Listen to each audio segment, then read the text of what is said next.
Now, I know you're not going on that trip using the same bank account that you use for your bills, your rent, your subscriptions, your emergency fund.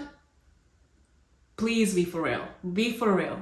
I thought you said you were going to be better this time. Listen, I have traveled a lot. I've done solo trips overseas, I've done group trips, and what has changed the game for me is not making more money. What really changed the game for me is planning before I even pack that bag. So I'm going to show you how to financially prepare for every trip. We're talking like peace of mind, relax, kick your feet back, enjoy that mimosa or whatever on that beach in that resort, and actually like enjoying your trip knowing that everything is paid for. And let me tell you, that is truly the way you have to vacation. So first thing, the main thing is to have a separate bank account for your travel. So I use Sophie and I have a checking and savings account with them. And this bank account is just for travel. And the key is to always put money in this account, even when you're not planning a trip or going anywhere.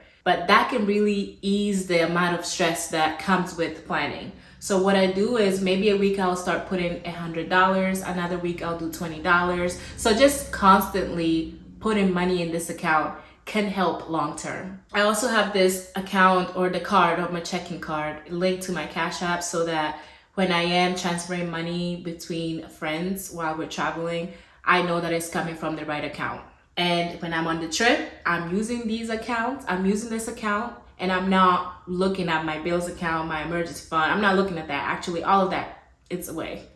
Now, when I do start planning a trip or have in mind that I want to take a trip, the first thing I do is do a high level estimate of how much that trip might cost. So I'll start looking at flights, Airbnbs or hotels, experiences, food estimates, and basically do like a high level research.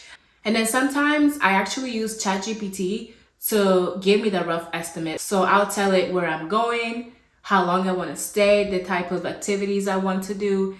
And the way I go about it, because I like to be like in control, is take that estimate or that range and take the highest maximum amount.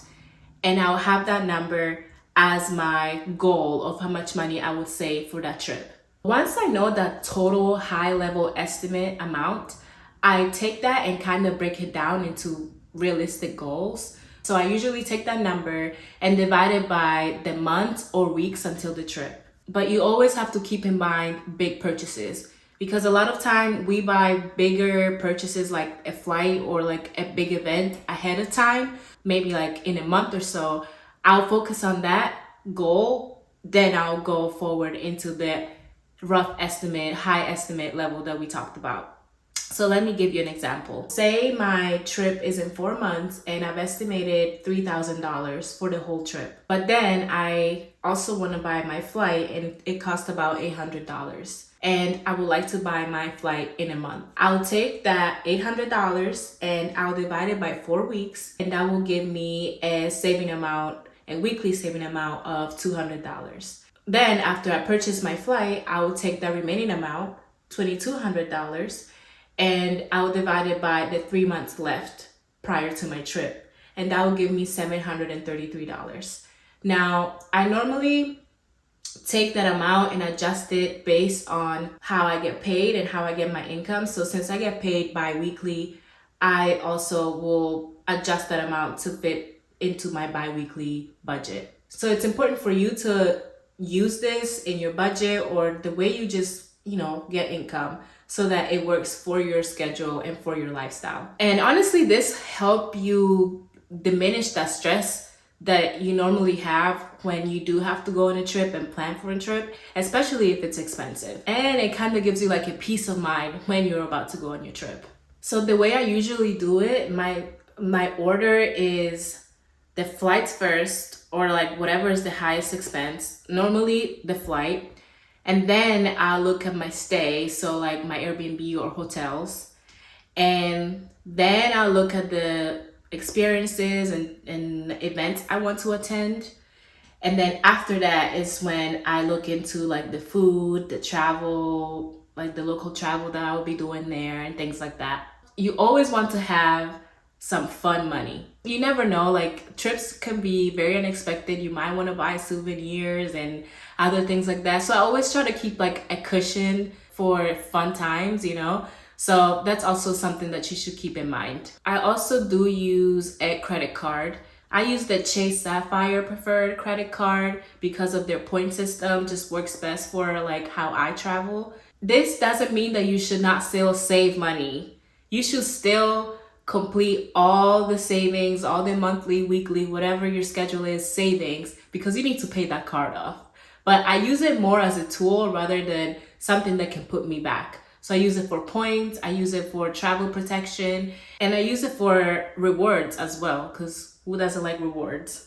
What you really need to understand is that you should not go on your trip with the money that is just in your bank account at that moment. You should be going on your trip feeling like that trip is already paid for fully. Everything is booked, you have a peace of mind, and all you're there to do is to just have a good time and not worry about anything. And that is so important because I've been in trips where I just should have just stayed home, and I learned my lesson the hard way. And I don't want that to be you. And I'm telling you, like, that is real vacation. That is real peace. And another thing is that people don't talk about post-trip. When you come back from that trip and you ain't got no money in your bank account because you wanted to live your fullest life out there, which nothing is wrong with that.